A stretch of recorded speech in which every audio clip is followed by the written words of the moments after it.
Lui a une santé fragile, mais une détermination de fer et qui semble valoir tous les traitements du monde.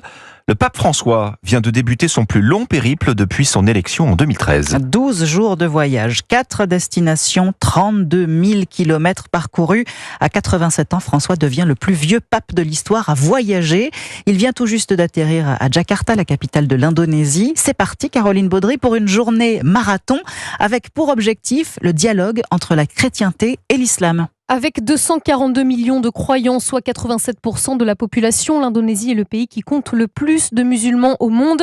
Une destination qui vise à déplacer le curseur sur l'Asie, selon Christophe Roucou, prêtre et ancien responsable du dialogue entre chrétiens et musulmans à la conférence des évêques de France. On lie beaucoup le monde musulman avec le monde arabe. Or, aujourd'hui, 2 musulmans sur 3 sont asiatiques.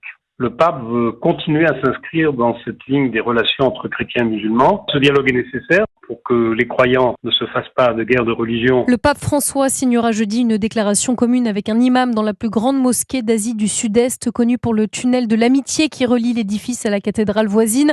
Une façon de s'adresser également aux 3% de catholiques du pays, détaille l'Ecclésiastique. Une des qualités de François, c'est d'aller exprès dans des endroits du monde où des catholiques sont peu nombreux. C'est de dire vous avez votre place et c'est dire respectez-les. Ils sont tout autant indonésiens, mais ils croient en Dieu sur ce chemin. Il ajoute que le chef religieux souhaite de l'autre bout du monde rappeler que le catholicisme n'est pas qu'une religion d'occidentaux. Caroline Baudry.